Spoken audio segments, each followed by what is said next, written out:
Hi guys, magandang hapon. So kanina po pala umalis kami at magbayad na nga sana ako ng aking SSS ng monthly contribution ng 4 na buwan na hindi ako nagbabayad kasi nag-voluntary na kasi ako guys. So ako'y na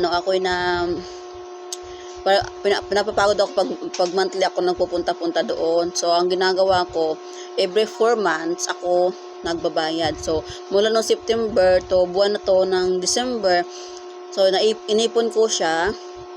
So, ayun nga, kanina, pumunta ako doon sa may complex, doon sa amin, sa Balibago, Santa Rosa, Laguna. So, pag ko doon, sabi ng guard, wala na daw doon yung bayaran ng SSS monthly contribution, kundi nasa binyan na po siya. So ayun, nagulat ako kasi syempre 4 na buwan din yung hindi ako nakapunta doon, so hindi ko din alam, no. So ngayon ang sabi ko na lang sa guard na magpaturo na lang ako paano mabuksan yung aking online, kasi dati kasi guys meron akong online SSS apps na yun lang, hindi ko na siya mabuksan kasi nalimutan ko talaga yung user ID tawag doon, tapos yung password nalimutan ko siya. So ano naman, at tama-tama konti lang yung tao kasi ngayon kasi strike ngayon, so walang gaano napasok at kasi nga strike nga po siya, so konti lang kami doon. So ayun lang, nag-aantay pa rin siya, syempre may by number yan so maigi naman at doon sa may SSS po mabilis po ang response nila. So nung nakita ng mga mga tao doon na mga ano bang tawag doon, basta nakita nila na medyo dumadami na kami, nag-assess agad sila guys. So medyo bumilis na po yung yung proseso, no. So ayun, nag-assess sa akin si ma'am, di ko natanong yung pangalan niya. So maraming salamat po ma'am sa pag-assist niyo po sa akin, at ngayon ay pwede na akong mag-online transaction po. So sabi ni ma'am, so sabi ko kasi ma'am, nalalayuan po ako sa Binyan po. So ang sabi niya, magbayad ka na lang sa GCash na lang para hindi ka na pupunta ng Binyan.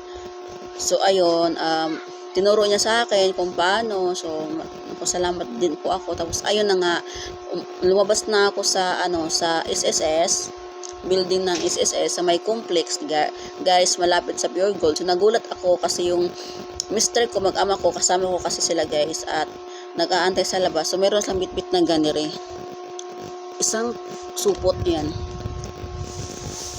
kulay violet po siya. So meron siyang laman na bigas, meron siyang bigas guys, ayan, meron siyang bigas, di ko alam, siguro mga 2 kilo to siguro, ayan. Tapos may mga dilata, may dilata guys, ayan, may dilata, may mga kape, may noodles, ayan. Akala ko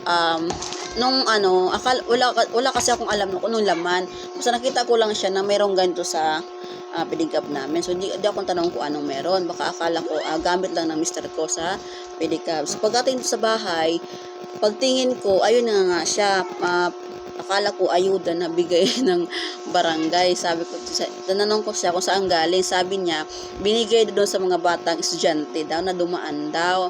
Binigay kay Pauline kasi kasama ko yung bunso ko. So masaya ako doon sa nagbigay. Kung makita niyo po yung video na to guys, maraming salamat po sa pagbigay ninyo sa amin, sa bunso ko. Ito po, malaking tulong po to sa amin, pang ulam namin po. Tama-tama, mukhang Lucky Me yung bunso ko, tsaka yung si Kelpot po, mukhang Lucky Me chicken yun. So maraming salamat po, no, sa nagbigay po nito guys. God bless po sa inyo. Sana marami po kayo mabigyan po at matulungan. So ayun na nga, pumunta kami ng Pure Gold, namimili. Tapos last naming bagsa, pumunta kami sa New Star po. So since nasa labas na din naman kami, pumunta na kami na New Star para bumili ng Plangganang malaki kasi nung planggana namin guys, siyempre kalumaan na din at nasira na siya. So nanghihiram pa kami kay nanay namin to. So ngayon sabi ko bilhin lang tayo ng plangganang malaki kasi kailangan din namin talaga kasi ako guys hindi na ako naglalaban ng washing, kamay na po talaga kasi mas gusto ko sa kamay kasi feel ko po yung linis ng damit baga tsaka mabrasan mo talaga. Kung sa washing kasi guys ikot-ikot ka lang, paikutin ka lang dyan parang joke, pinapaikot ka lang no, joke. So bumili na din kami. So hanggang nahapon na lang di pa kami kumain. Actually guys di pa nga ako naligo ng buko wala pa kami ligo guys, pati yung bunso ko hindi pa kami naliligo, tsaka hindi pa kami almusal, nagtanghalian. So nakauwi kami alas 4 na po siya, alas 4 na po siya nakauwi kami. So yung kain namin almusal, tanghalian, so laging snack na po, pero kumain naman po kapag dating ng kanin, hindi pwede walang kanin guys kasi gutom talaga guys. So ayun, so maraming ganap, nag-ikot-ikot kami doon.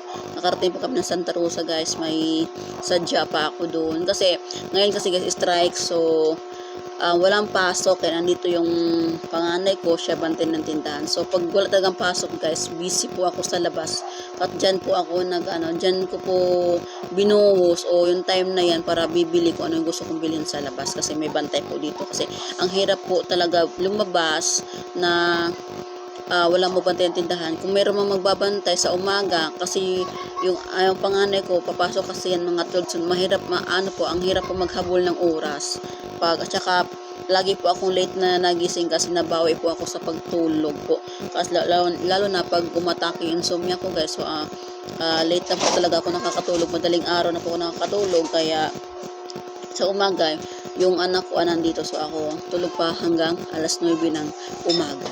So ayun, kaya hindi po talaga ako makakaalis ng bahay na maliban na lang siguro kung meron akong client, pero kung meet up for TPC loading business, kung meron kong interesado po talaga ang taong yan. So ayan, sisit ko po yan ng oras, ng araw, kung kailan ang meet up namin, kung anong oras. Pag umaga, di obligasyon ko pong gumising ng maaga para dyan. Pauline, sili yan!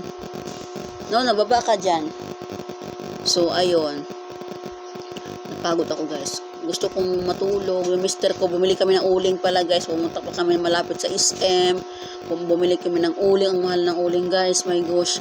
Alam mo kung magkano ng uling sa amin guys, 370 na ang isang sako, tapos marami pang durog. So ayun, kaya tiyagaan na lang po talaga, kunti na lang po yung kikitain mo doon, pero ayun, tiyagaan lang din po talaga. So ayun, makauling-uling pa ako, marami pang uling to likod ko guys kasi yung uling nasa likuran ko. Sapot ang bunso na yan. Aper ka? Apo. Ang amos mo na, buwas ka ng mukha mo. Ang punas ka, So ayun guys, gusto kong matulog, mapunas ka ng mukha mo lakad.